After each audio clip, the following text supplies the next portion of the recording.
Hello, I'm Lionel Boney and I'm with Daniel Freeb. Hello, Lionel. Good evening, Daniel. We are in Penne, where the pasta comes from. No. I'm just getting an early one in for Corrections Corner. It's not where the pasta comes from, but it is spelt the same. No, it's not. It's not. Well, it is spelled the same, but it's not where the pasta's from. No, it's not. But we are, well, we're in our little rest day hideaway, aren't we? I've certainly spent... about penne pasta last night on the way back. Your favourite?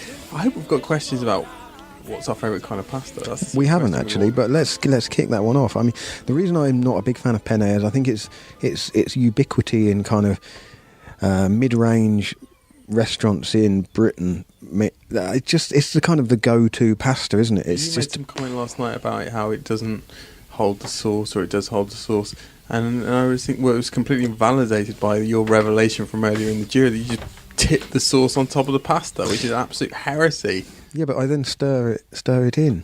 What, on the plate? Yeah, in the pasta bowl. No. Dear. How many Giri have you done now?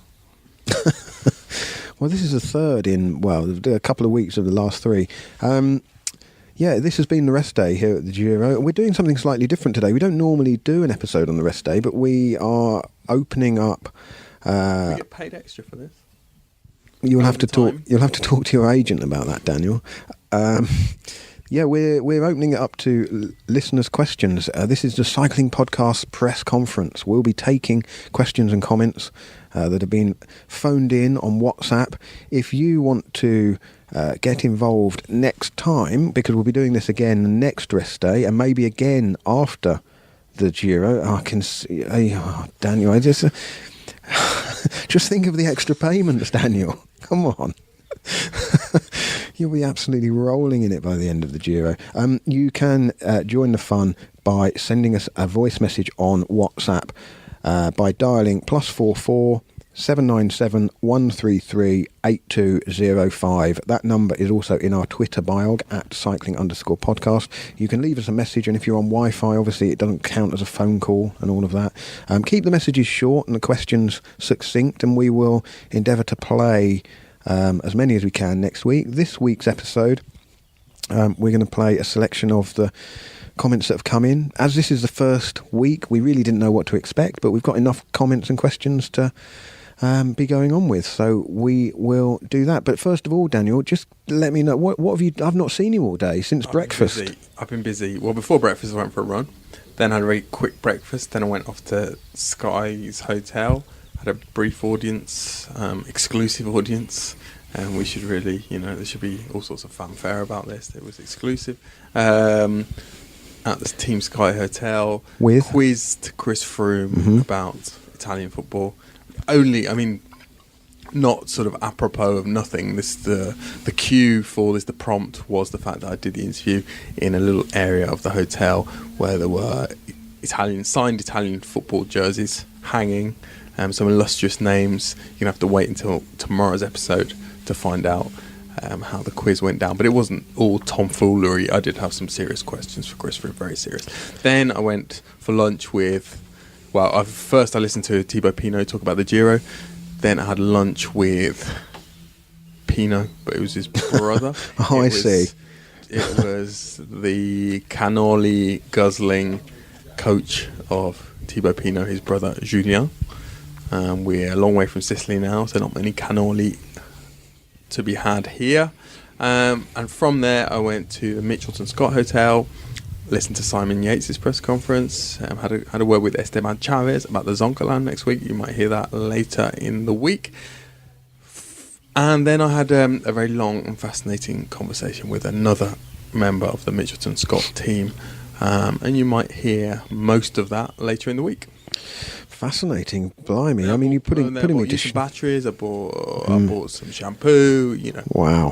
Wow. Anyway, no such thing as a rest day for Daniel. My day, by contrast, was pretty restful. I had a very long, leisurely breakfast. I then gave a long interview to a journalist writing a business feature about the cycling podcast. Extraordinary stuff. I mean, that was quite enjoyable, quite interesting. Got me thinking. Hope I didn't drop you two in it with any of my on the record quotes. Yeah, and then what did I do? Well, I did a load of admin. I'm doing the boring sort of backroom stuff today, Daniel. Sort of the things that just keep us on the road. And then I also went for a shambolic walk, run, and then I came back here and waited for you. And now we are on our we're outside our delightful rest day accommodation, which is called. Oh, Dolce far niente. dolce Do you know what I mean? far niente, sweet something, Literally sweet to do nothing. sweet to basically. do nothing. Yeah. Oh well, I've lived up to that more or less today. Brilliant. Well, let's see what the listeners have got in store. As I said, people have been phoning in their messages. We've also got a few emailed comments to read out. But let's kick off with the first question, please. Hi there, this is Andre from Costa Rica, but living in Madrid.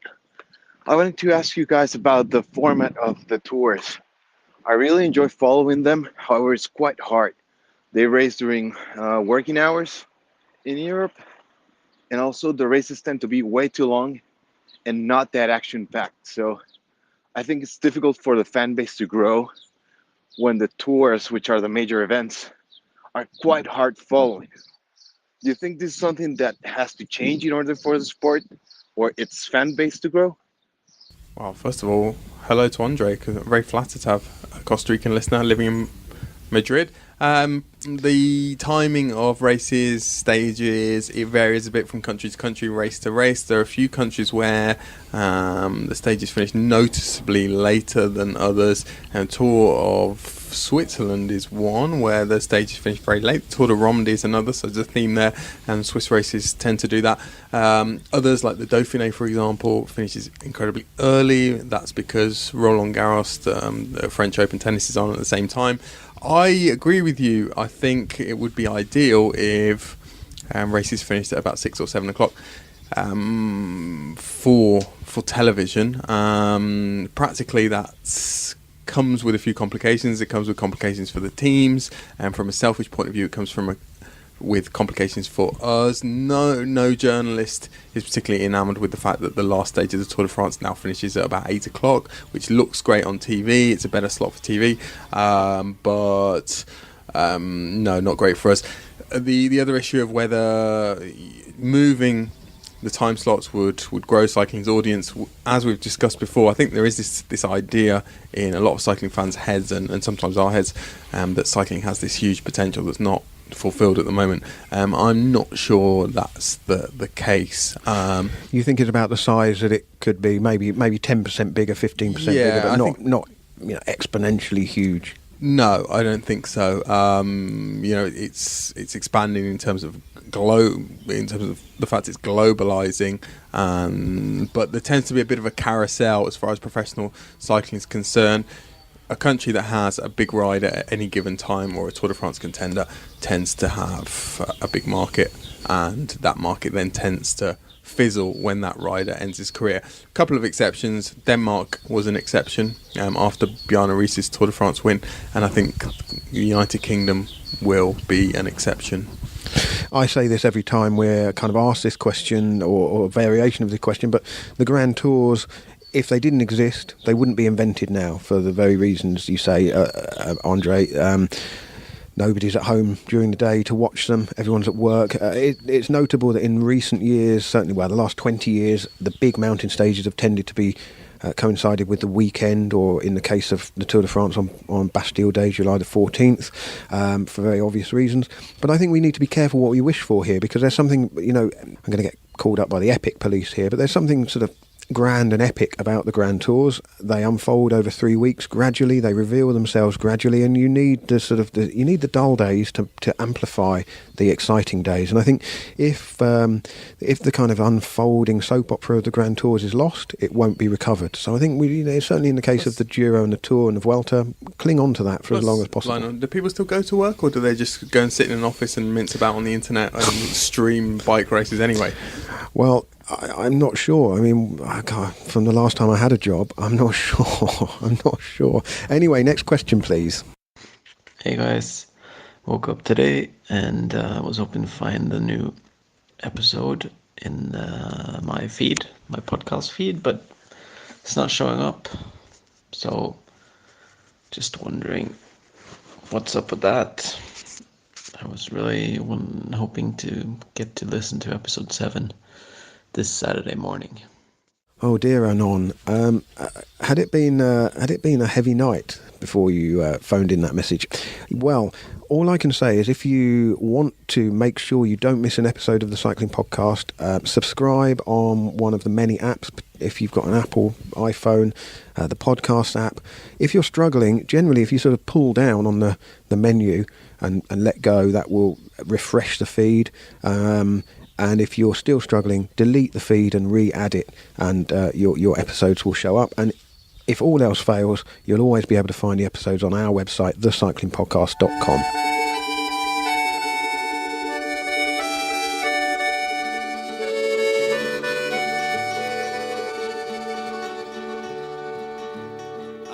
San Francisco. A community around the world. Stories and films with the most compelling characters. The world's finest apparel. Explore the world of cycling with Rafa.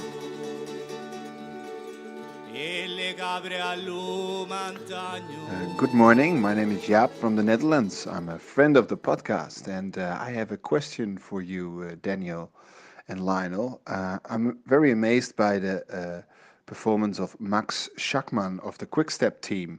Obviously, I saw him finishing in the Flèche Wallonne, but before that, I didn't even know this rider. Looking at his results, he seems to be very new and young. I was wondering, how does Quickstep get all these big talents from all over the world to their team? And is it a surprise that he's performing so good at this Giro? Thank you. Keep up the good show. Well, yeah, Schachmann is one of several real success stories among the younger riders at Quickstep at the moment. They have been fantastic at picking up young talent for 3 or 4 years now.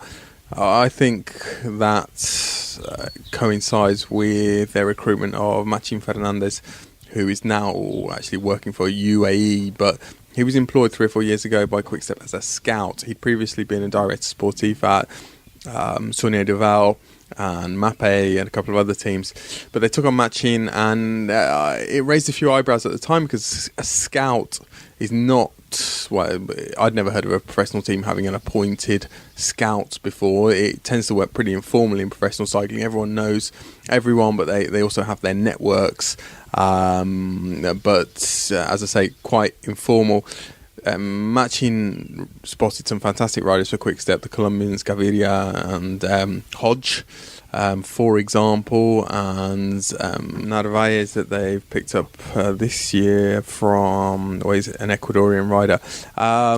So the sort of Hispanic or Spanish-speaking riders Machin was particularly focusing on, but there have been other success stories like Schachmann, Remy Cavagna, who's gone there this year.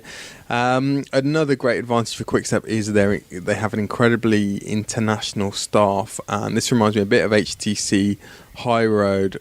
They deliberately tried to represent pretty much the whole of the cycling world in their staff and their director sportifs, and this helped them have those networks that I talked about across different continents, different countries, and consequently they knew an awful lot about what was going on in those various areas, and they were able to identify good under 23 riders and juniors very early. And Quickstep have pretty much the same setup, various nationalities represented among their director sportifs, and even the riders themselves help a team in identifying young talent. Often they're the best talent scouts of all. They know the juniors that are coming up. They often train with young guys, and that's happened on a large number of occasions. I can't think of an example at the moment, but it's a very common I also think that Patrick Lefevre, the ultimate boss of the Quickstep team, he reminds me a bit of a cycling equivalent of Sir Alex Ferguson when Sir Alex Ferguson was manager of Manchester United, in that when a rider gets too big almost, he's quite happy to let them go if they don't fit into the wage structure. I mean, he could well have kept Marcel Kittel had he wanted to, but rather than sort of bust a bank, if you like, let Kittel go and let the green shoots of the riders coming up behind take those places. It's a smart strategy, and it's one that's developed over 20 odd years. It isn't something that just sort of popped up overnight. Hi guys, it's Michael Thompson here, friend of the podcast from Johannesburg in South Africa. I just wanted to say thanks so much for the wonderful coverage so far. It's been absolutely brilliant. I think today's stage with Etna is going to be incredible. Hopefully we'll see if Chris Froome has any form in him this year, and I absolutely can't wait to see the battle between him and Tom Dumoulin. On that note, I loved your interview with Tom Dumoulin yesterday, and yeah, just please keep up the great work. I'm absolutely enjoying it. Thanks, bye.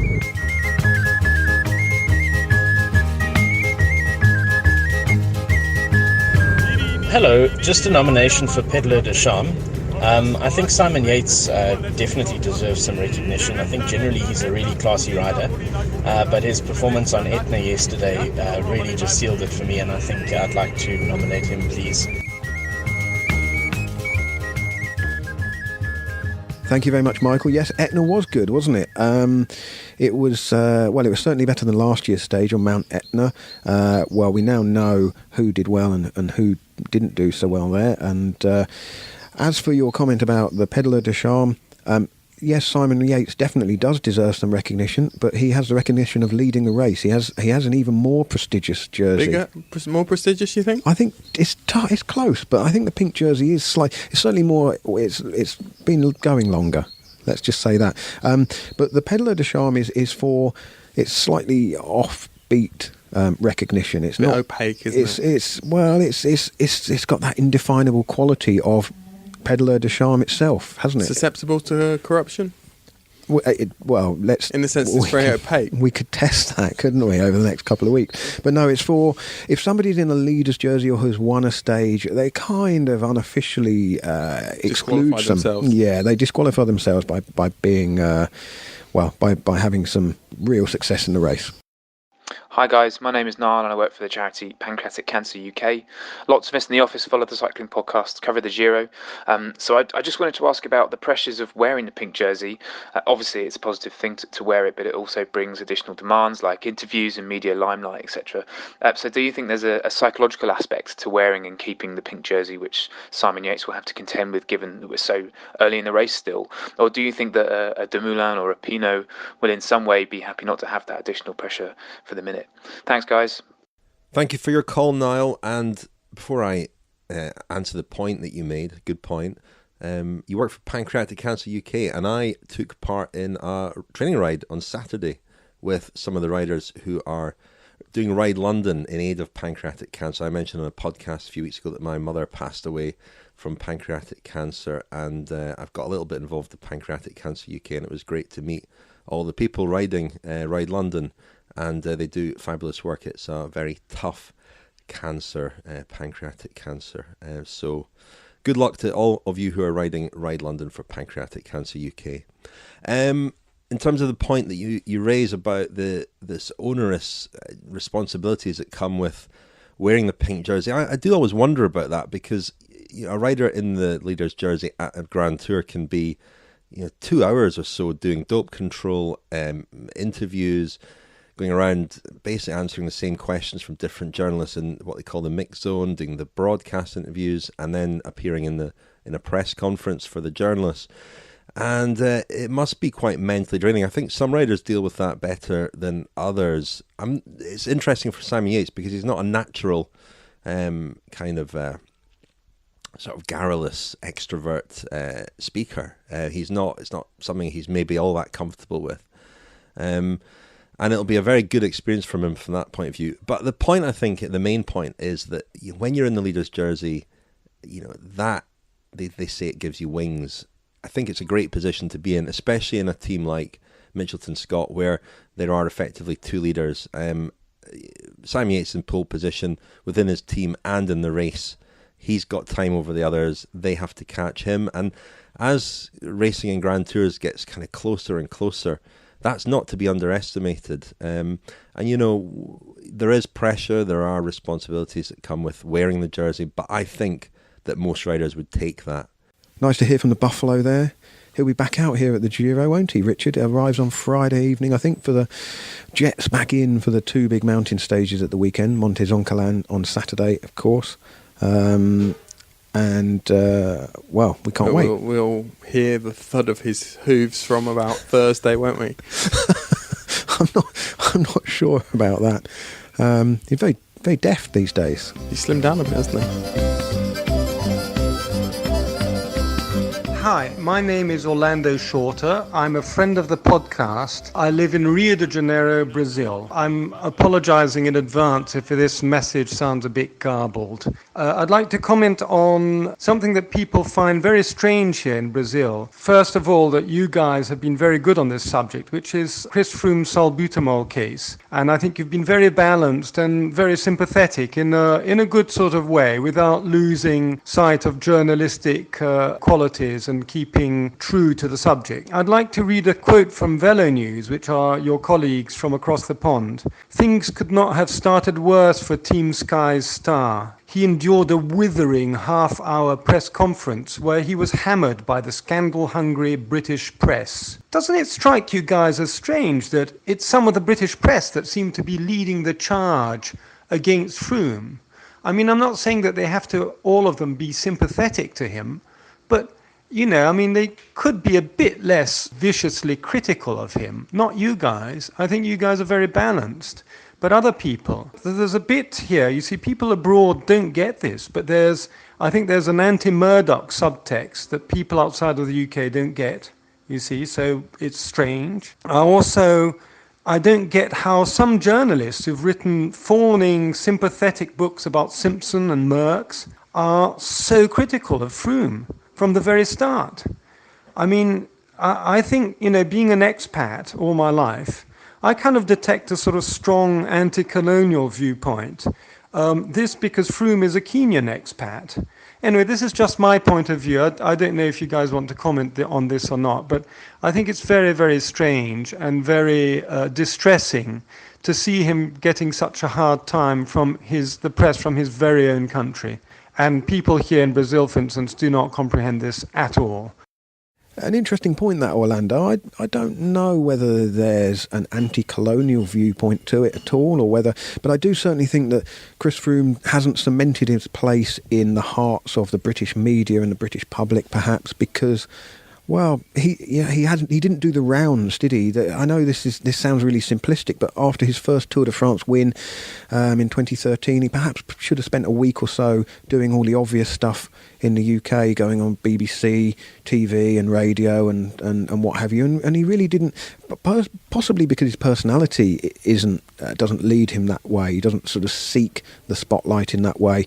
As for the story itself, well, it obviously is a big story once it had been leaked. I mean, we could talk about the fact that the salbutamol adverse analytical finding should really have all played out confidentially, but obviously didn't because of a leak. But once that leak had happened, it's obviously a story that the media, ourselves included, are going to cover. No two ways about it. Yeah, and I would make a point I made before in the podcast. Just the British press doesn't have a kind of deeply rooted culture of covering professional cycling. Has started really showing a lot of interest in it in the last few years since Britain has been very successful. Countries or nationalities which have a kind of deep hinterland of covering professional cycling also have a deep hinterland of covering doping scandals, and there's a certain pragmatism that has grown over the years in those places, a certain world weariness, and maybe a greater ability to put things in perspective. And I think, I'm not suggesting this is the case with our colleagues in the media, but I think there's certainly still a kind of false equivalence, drawn a false association between whether it be the Froome case or other cases that aren't clear-cut, and they're not about steroids, and they're not about blood transfusions, and they're not about growth hormone, with cases that have been about those substances. Like, I always think that the real sort of eureka moment for the British public and the British media was Ben Johnson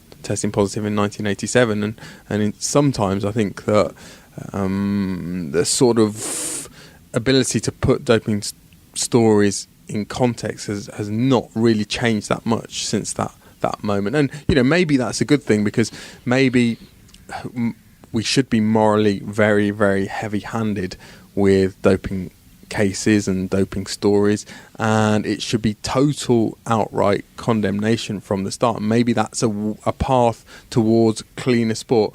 However, I personally think there are certain cases which demand a slightly more nuanced approach, or a wait-and-see approach, and I think the Froome case is certainly one that demands a wait-and-see approach. Yeah, I think the unfortunate thing is that EPO and salbutamol are being put in the same bracket, and they just don't belong in the same bracket at all. You don't have to have studied doping in cycling for 20 odd years to know that. It's just obvious. Having said that, it was interesting in response to our interview with Dave Brailsford, which we played over a couple of episodes during the week.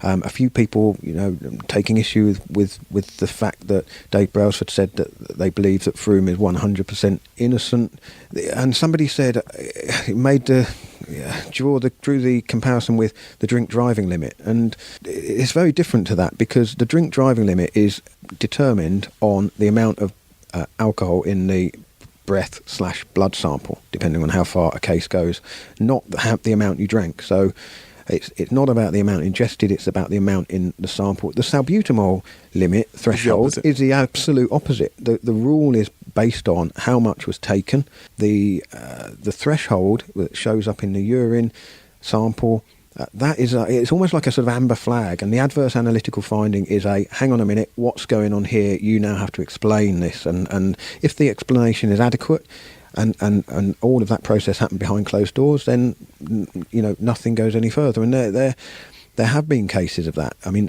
I don't know any actual specifics, but everyone you talk to says, well, these cases do exist and have come up. So that's it's important to sort of try and keep the substances and the situations in context and in perspective. But having mentioned Dave Brailsford, let's hear our next comment from Phil. Hi there, my name's Phil. I'm a long-term friend of the podcast, and I'm loving your coverage of the Giro so far. I've just got a quick request for when you have an interview with Dave Brailsford. Instead of playing it out, could you just give us the headlines? He seems to be getting more and more vague as time goes on, and you get what I believe is called a word salad for about 5 minutes with really no discernible content. So anyway, keep it up. Loving your work. Bye. Well, Phil, I like the phrase word salad, and I know exactly what you mean. And I sort of sympathise with you there. But, we did our best by trying to boil Dave Brailsford's comments down to the most interesting and most salient Tried to points. take them out of context as much as possible, didn't we? Well, next time we're going to get Cassette Boy on it and just get it really chopped up. Now, let's go back to the start of the Giro. Of course, the Grande Partenza was in Israel, and Richard and I went to Israel. We covered the 3 stages there, took the race from Jerusalem to Eilat via Tel Aviv and a couple of other places. A really fascinating weekend. We obviously covered the race there. We made a Kilometre Zero episode there, which was the first of our series, and it generated a fair bit of feedback.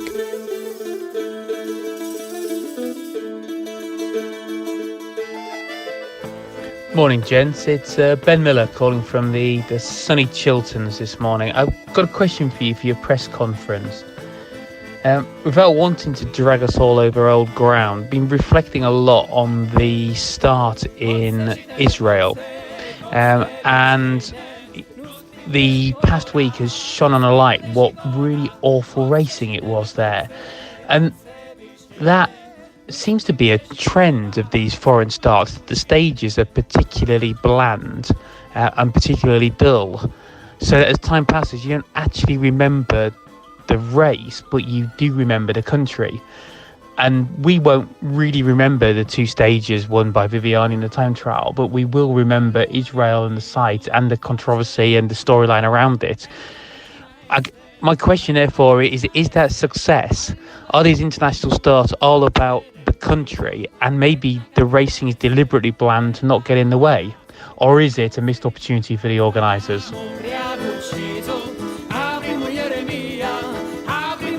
I just want to congratulate you guys for tackling an incredibly difficult subject, the Giro start in Jerusalem, in an incredibly balanced, even and thought-provoking way. I recognise it's potentially a no-win subject for many people, but RCS have undoubtedly brought politics into sport, and I'm really pleased that you have not shied away from that fact and have presented it from many different perspectives. I think Lionel's voice in particular has been compelling and engaging and balanced and insightful on this. So a massive well done, and I look forward to hearing the Friends podcast on it in a few days. Give it a good work, chaps, and enjoy the road south. Hi Lionel, Richard and Daniel. It's Michael Thompson here from Johannesburg in South Africa. First of all, I'd like to thank you for your fantastic coverage. It's absolutely indispensable listening for me as a cycling fan.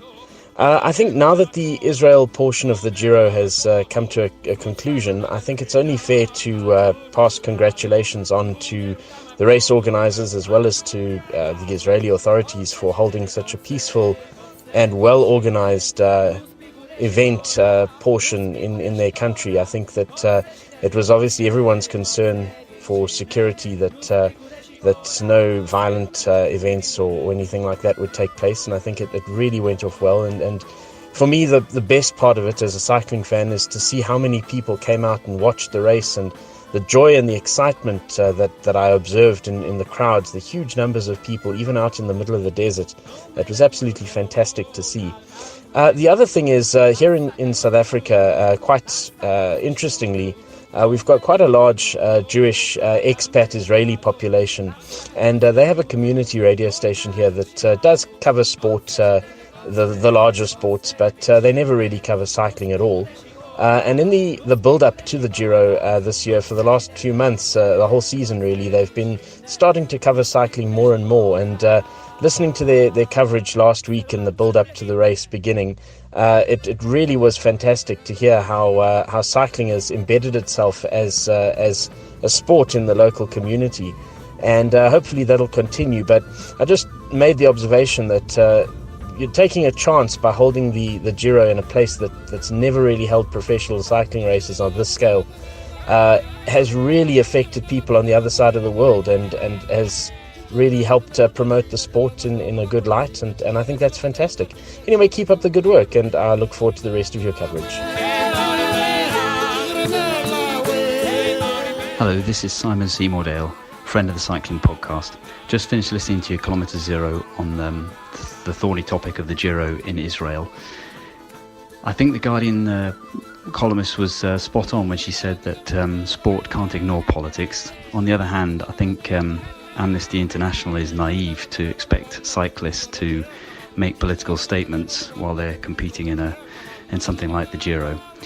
The best point was made by the British guy that now lives in Israel, that there was a missed opportunity for sport to send the message that sport brings people together by having either the Israeli team incorporate a Palestinian, or by the Giro insisting that a Palestinian team perhaps compete in the Giro, and not do so overtly as a political statement, but just let it happen, and let people see that competing together and doing sport together reminds us all that we're human beings first, and only by chance are different nationalities. Thanks for a great podcast, guys. Cheers. Well, a few points there on the Israel start and our Israel coverage, and we got, obviously quite a lot of feedback on that in emails as well and on social media. I came straight home from Israel, and I'm rejoining the Giro at the end of this week 2, so I've had some time to reflect on it too. The first question I should answer wasn't in those questions that we heard, but a few of you have asked me about my exit interview, which Lionel mentioned on the podcast. This was quite an unnerving experience at the airport, where I was held up for about 40 minutes and had my passport taken away and studied. It did strike me as odd that it was so easy to enter Israel and so difficult apparently to leave. But I was asked a lot of questions about previous visits to the Middle East. Where I'd stayed, who I spoke to when I was there, no idea. Where I visited, that kind of thing. Whether I had any Facebook friends in Doha, which was a very specific question. It wasn't particularly pleasant. It never is when you feel that you are being grilled, which I did feel. But then, of course, there are lots who argue that security is tight because it needs to be. It's something that Sylvan Adams, who brought the Giro to Israel, said in his comments in our Kilometre Zero. Michael Thompson makes the point that the stages passed off without incident. They were safe, they were well organised and successful from that point of view. It should also be said that the transfer back to Italy seems to have been very well organised. I spoke to a couple of teams this week, Education First and Team Sky, and they were full of praise for RCS. They said it was exceptionally well run, with no real glitches, which I must admit has made Lionel and Daniel's stories from this week of shambolic transfers and cable cars down mountains all the more amusing and a little bit strange. It's strange that the Giro can get everyone from the Middle East to Sicily very easily, but struggle to get riders off a mountain in the middle of Italy. Those are the technical aspects, though, of the Giro start. The political context is the one that a lot of people have obviously got in touch about. It's so incredibly complicated that we decided in the Kilometre Zero that I mentioned earlier to, rather than to reflect on our own experiences there, to hear the points of view of various people with very different perspectives.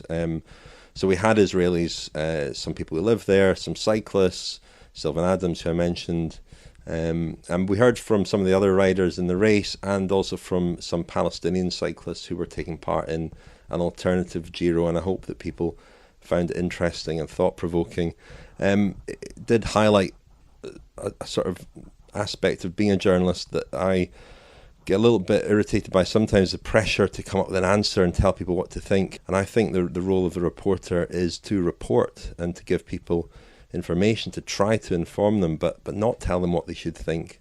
This goes to our reporting of cycling as well, which is obviously far more frivolous and doesn't matter to the same degree as things matter in Israel, but it's the same principle. I think this was a whole other level of complicated, though, and as I speak today on Monday, on the 14th of May, it is today is a big day in Israel with the American embassy opening in Jerusalem, which is highly charged, and protests at the border with Gaza, where a number of people have been killed and injured today. So the story just goes on there, unfortunately. And of course there was the question of whether we should steer clear of politics altogether, but as Simon says in his message, it was difficult in this case, and it's difficult in the case of cycling and in the case of Grand Tours, because they are about geography and borders, and so having stages taking place in Israel, you couldn't separate that from the political context.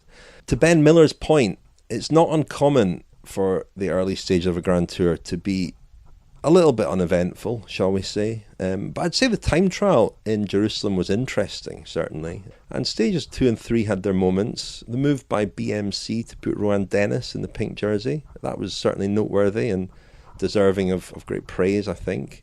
But it cast my mind back to other starts of Grand Tours in other places. One of the stages in Yorkshire was very good, the one that Vincenzo Nibali won into Sheffield. That's very memorable. Don't remember much about Stage 1 really, apart from the crowds, and I certainly don't remember much about the stage into London.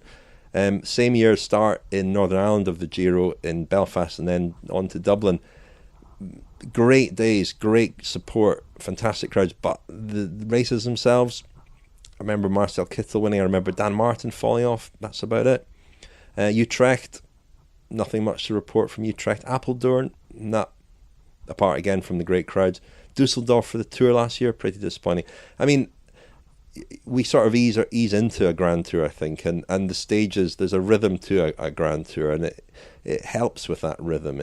That these early stages, from a racing point of view, are pretty uneventful. They do serve another purpose, I think, and that is to showcase a country and to give people who live locally a chance to come out and support something, a bike race. And of course, in some of those places I mentioned, they have done that in huge numbers. The Cycling Podcast is supported by Science in Sport. Independent research shows 10% of sports nutrition products would get a professional rider banned. Trust Science in Sport, the world's highest standard of banned substance testing. As expected, a lot of reaction to our coverage of the Giro in Israel. Chris wrote to say, have you really agonised and wrestled about following the Giro to Israel? I've never heard the term sport washing apply to any of the desert races before now. More a jolly discussion about how good the hotels are, but no mention of the construction labour. Keep on sport and leave the evils of Israel to our leader of the opposition. Thank you for that, Chris. And Rod writes, I think you do a wonderful job, but I feel in your podcast on the start of the Giro in Israel, you could have mentioned the lack of moral doubts in visiting such beacons of democracy and human rights as Qatar and Russia. So I agree that Israel should be held to high standards, which unfortunately it does not always reach, but so should other countries. And Aidan writes, hi guys, I felt the Kilometre Zero in Israel was a bit too pro-Israeli, didn't show much balance. Not so much sport washing, but maybe a light rinse. Fair point. But the difficulty was finding the voices to provide the balance. There's not many Palestinians actually, around that we could have spoken to. That's kind of the whole point. The segregation. We did our best by getting a contribution from people doing the ride in Palestine. Well, I listened to it as a punter. I wasn't there. And I thought you did a fantastic job, if I may congratulate you. Crikey. I thought you were very brave in taking on an issue which most people decided not to tackle, either by not going or by focusing on the sport and going with the Giro's line, which was that sport and politics shouldn't mix. And I thought that you guys really tried to strike a balance and represent a bit of what you saw. It would have been naive to think that you were going to come away with a 360 view of the situation there. I mean, we had various comments in private, and also I think we mentioned on the podcast from people saying that you could study the situation in Israel for a year and still not really know exactly who was, well, to what extent each side was in the wrong and in the right, but we tried to be sort of honest and transparent about the fact that we wanted to find out more, and we didn't know that much about the situation, and it was a bit of an education for us as well. Well, it certainly was. I mean, it would have been very easy to have stayed thousands of miles away and stuck to my my preconceptions and the opinions formed by the UK news coverage and what I'd read online and elsewhere. Going actually opened my eyes to just what a complex situation it is, and I think anything that sort of brings you up close with the reality of that it isn't black and white in all cases. There's just so much intertwined in that situation. We were never going to solve it by going to Israel to cover the Giro. And we are a podcast that, I think it's obvious from what we do that we like to look kind of slightly, well, our current Giro series is called Fuori Pista. We do like to take a kind of slightly left field view at times. It's not just about racing, whether it be about food and travel. So it would have been disingenuous for us to say, no, we're only going to focus on the racing. But as I said, we're not war reporters, we're not political correspondents, and practically speaking, in the time you spent there and the time we had available to broadcast, it was only ever going to be a sort of a light overview and a provocation. Hopefully it provoked a bit of thought. Indeed. Now back to the Giro.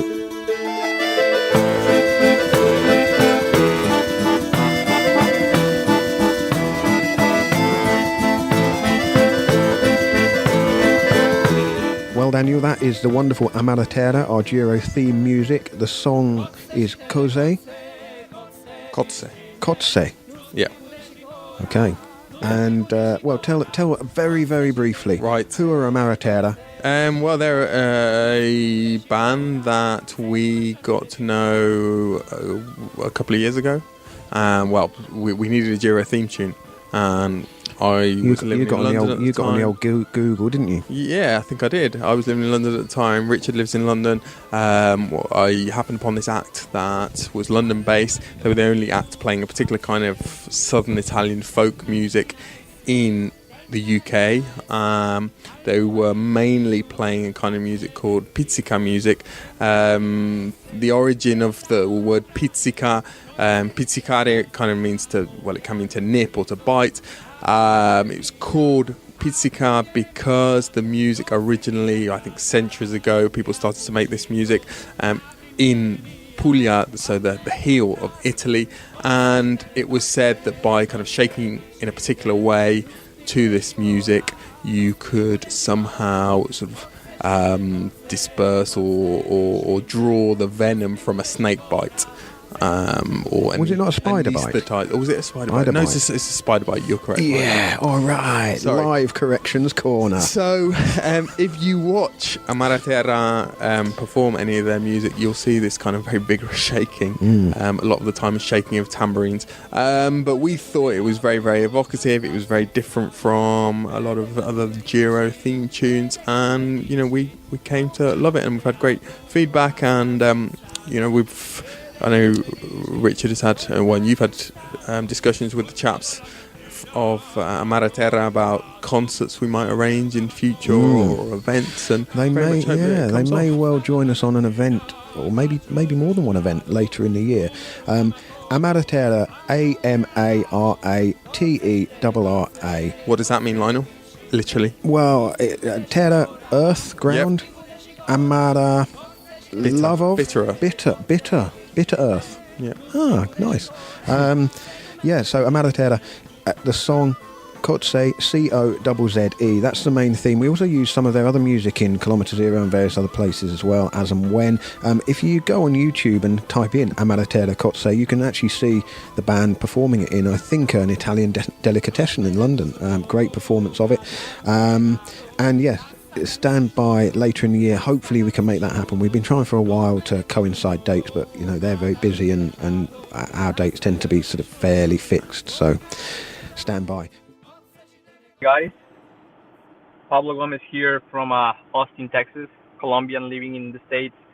I have a quick question. What do you guys think about the Mitchelton-Scott strategy with Chavez and Yates? I'm always a little bit skeptical from those double attacks, having two leaders, not a defined capo for the squadra. What's going to happen there? Are they going to fight it out between the two of them? Is Chavez going to help Yates? Thank you. I think that Mitchelton-Scott are in a very strong position at the moment. They're in by far the strongest position of any team in the race. They're the only team in the race with two potential winners of the Giro at this point.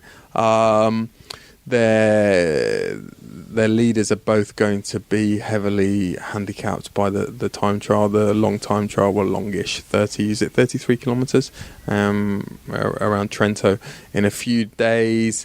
But I haven't detected any sign of discord in the ranks. They've raced together. The Yates brothers and Chavez have raced together for 2 or 3 years now, both or all three with ambitions of stage wins and general classification victories or podium finishes, and it's never really got competitive and bitter, and I think that's going to continue. I think in that team people might roll their eyes and they might think it's a bit of an Aussie sort of caricature, but I think there really is an excellent team spirit in Mitchelton-Scott, and I think they've got a great sort of admiral or captain of the ship in Matt White. So Philip Brunel in L'Equipe writing that it was almost treachery that Simon Yates almost stole Chavez's thunder on Etna. This is stirring up trouble that's not there. I love Philip Brunel, and he's someone who, in some respects, I aspire to be like. But he did write a book suggesting that Marco Pantani had been murdered, and he also wrote a book suggesting that Lance Armstrong might have used a motor from between 1999 and 2005. I don't really believe in either of those hypotheses. Do you, Lionel? No. Hey, Cycling Podcast. My name is Paul Keller. I'm an American living in Catania, and I'm really excited. The Giro is going to be in Sicily next week. A longtime listener of the podcast. You guys do a great job. Be curious to know where you will be doing your podcast when you're in Catania. It'd be fun to swing by and say hi to the crew. My question is, or what I'd be interested to know about, is about the North Americans that are doing the Giro this year, like Michael Woods and Joe Dombrowski, Nate Brown, Chad Haga, just to get their thoughts on what it's like to do the Giro this year. And so if you could get any interviews with them and put them on your podcast, I'd appreciate it. Thanks for all your good work. Bye-bye. Well, Paul, we didn't actually do a podcast in Catania because that was where the stage start was. So we were actually recording at the other end, which was, oh heavens, where was that? Caltagirone. Caltagirone. And who won there? Battalion. Yes, okay, good. And as for the Americans, well, we've spoken a fair bit to Michael Woods, Canadian. You said North Americans, not Americans. Don't never forget that he's from Canada. No. Made that mistake once. We've spoken to Mike Woods a couple of times, but yeah, you're right. It's the 30th anniversary of Andy Hampston's win. It might be quite nice to ask the likes of Joe Dombrowski, Nate Brown and Chad Haga what that means to them. Whether, I mean, they're all too young to have remembered it. Yeah, really. Current riders, there are a few exceptions, but current riders are generally not that great on their cycling history. I asked Thibaut Pinot today what Laurent Fignon represented for him. Laurent Fignon being the last Frenchman to win the Giro d'Italia, unfortunately died a few years ago. Thibaut Pinot was very sketchy about when that might have been. He thought it was 1985, then 1987. I had to correct him, tell him it was 1989. Hi, Cycling Podcast. Thanks for everything you do. I have two messages. One, I just wanted to follow up on the EF Education First crowdfunding. I dobbed in a significant amount and I'm delighted with the feedback they've had. It's been excellent from top to bottom, really responsive, helpful. I've just received my shirt yesterday. The second thing is I'm interested in the riders who ride a la Zubeldia. I'd love to know more about, is it Ben O'Connor of Dimension Data and other riders like that? What's their experience of a Grand Tour? I'd be really interested to have a kilometre zero on that. Cheers. Great to hear a reference of riding a la Zubeldia. For those who don't know, this is something we coined a few years ago. Well, I think I might have pinched it actually from our colleague Ed Pickering. I think he may have been the originator, but we culturally appropriated Ed's phrase and put it on a T-shirt. And then once it was on a T-shirt, it belonged to us. I think that's how it works, no? Similar thing happened with Cadel Evans' nickname. I was once attributed with coining Cadel Evans' nickname Cuddles on Wikipedia and all over the internet, in fact. But it was Andy Hood. Oh. It was Andy Hood. Oh well, Andy's very good about these kind of things, isn't he? He's not going to take exception. But a la Zubeldia means basically riding semi-anonymously into the top 10 places, typically the lower portion of the top 10. You mentioned Ben O'Connor there of Dimension Data, had a very good day on Etna. As now getting slightly deeper into the Giro, finding exactly what it means to ride a Grand Tour. This is his first Grand Tour, of course, so it's a bit harsh to describe a first-timer as riding a la Zubeldia. A la Zubeldia is really a sort of a veteran's sort of trick. It's a bit like a cricketer staying at the crease for a long time without scoring many runs or drawing too much attention to himself. But a good idea, a kilometre zero on riding a la Zubeldia. Maybe Richard and I will do that at the Tour de France. I think editorial director Freeb has got kilometre zero plotted out for the Giro. Well, there's a bit. I detect a bit of bitterness in that, Lionel. No bitterness at all. None whatsoever. I'm enjoying the ride. Could all kick off between you and me in the next few days, couldn't it? I'll wait till the buffalo's back. Why are there no great groups of people on the internet rolling their eyes every time another quick-step rider picks up a win in this Spring Classics season? These seem to be the same kind of people who would get pissed off if Sky smash out every Grand Tour sitting on the front, doing exactly what they're paid for and what's expected of them. As far as I'm concerned, Quickstep have got the same kind of idea, but they just apply it in a different way. They've got a specific goal, the budget to achieve it, and they recruit riders who can make it happen. Why does one seem to be more acceptable than the other?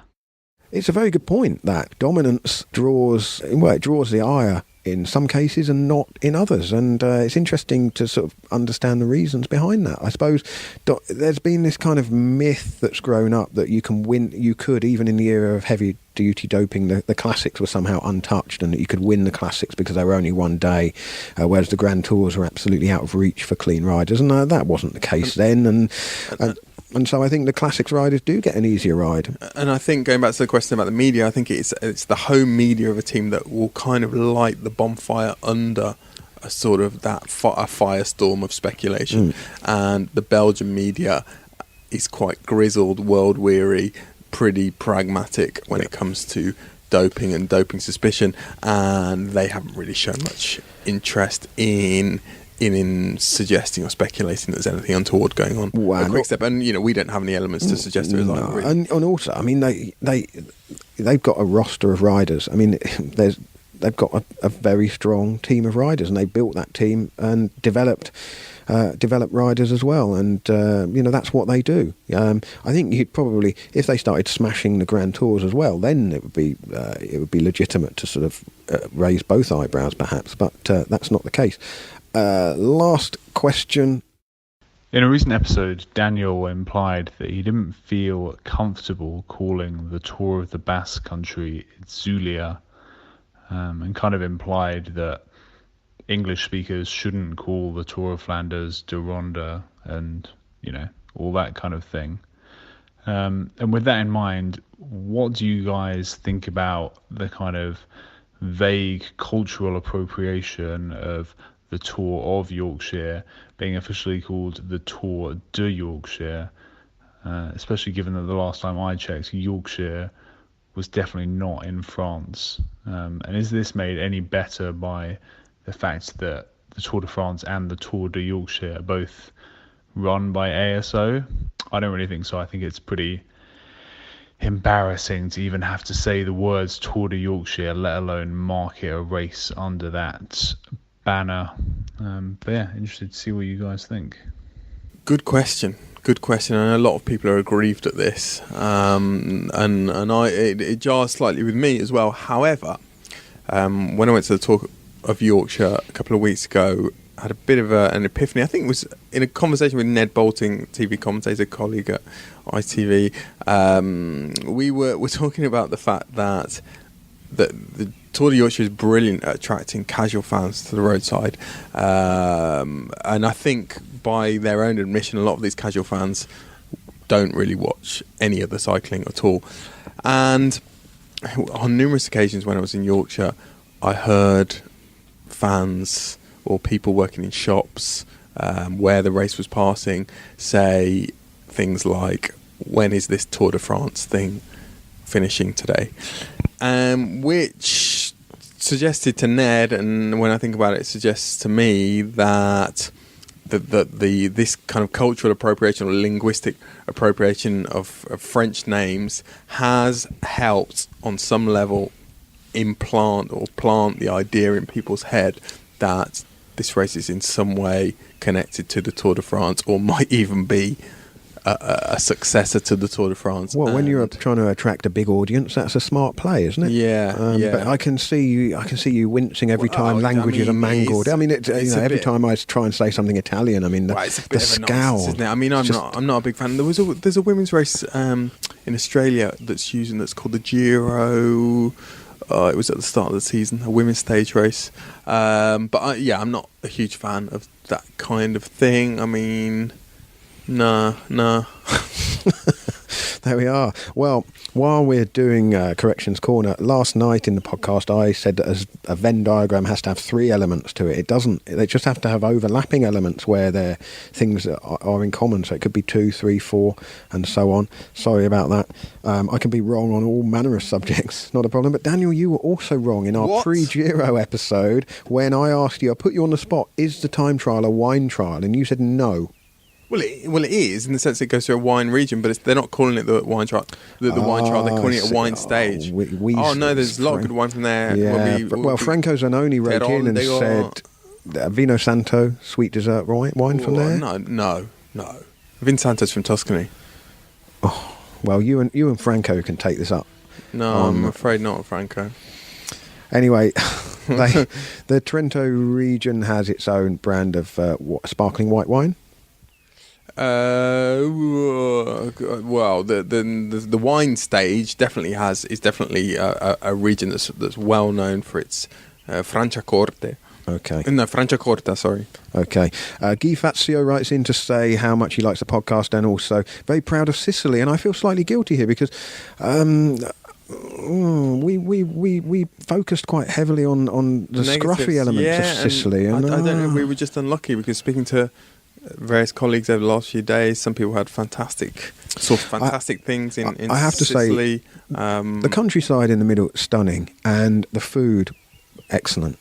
Yeah, and the people were very friendly in most cases.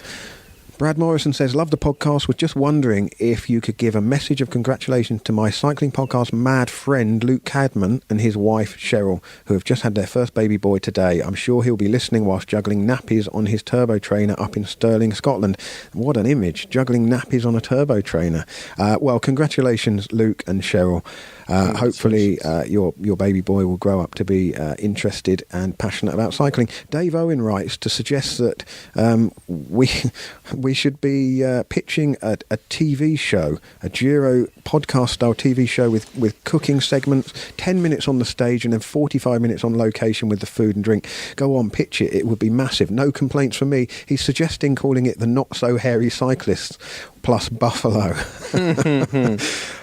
This is a serious one from David, who asks about the break on the stage to Mount Etna, why it took almost 40 kilometres for the break to form, and how come riders as good as Esteban Chavez and Sergio Henao got into it. Now, I talked a bit to Matt White about this, because David asked, he basically said, I don't really understand the psychology and dynamics of how breaks form. Well, on a day like that, the identity of the riders who get into that break is absolutely crucial for the outcome of the later stages. Yeah. The big teams would not want to have to be chasing anything, so the fact that so many riders from big teams got in there was really significant. It's a domino effect, isn't it? It only takes one. It takes one big rider to decide that they want to get into a break, or for a team to decide they're going to put a prominent rider into a break, and then everyone else is almost condemned to do the same thing. Exactly, or chase it back down and stop it. And that's why it took 40 kilometres for the break to form. It's why it went on a climb, so that the strong climbers were able to get into it.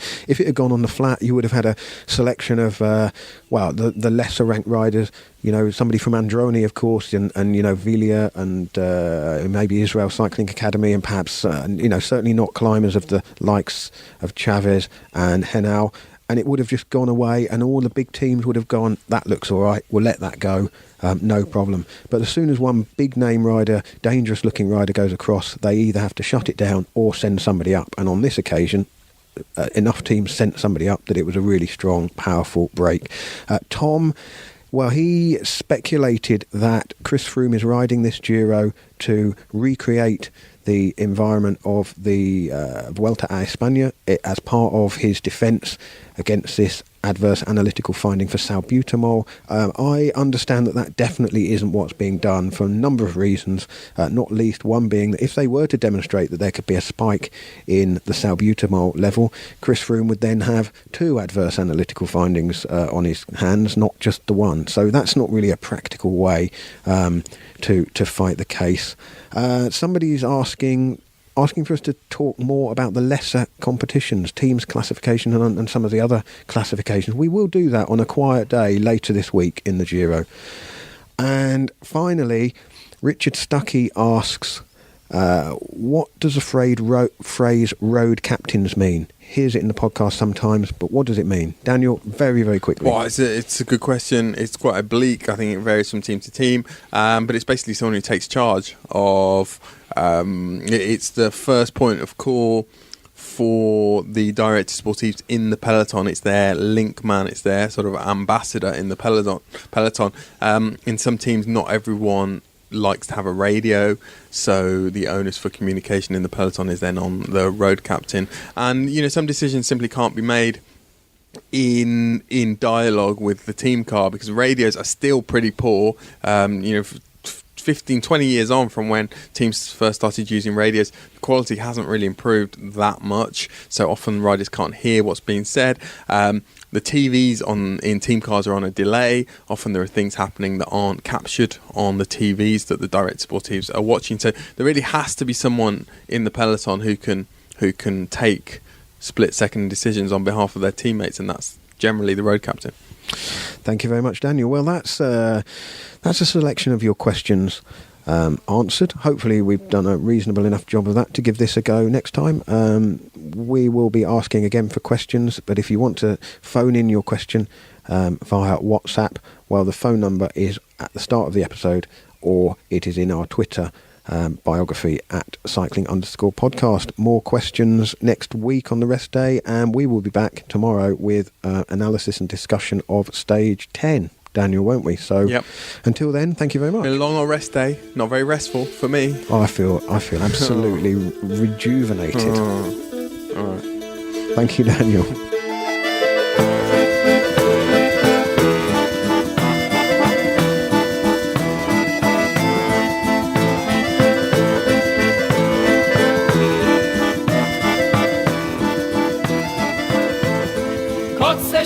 Kotse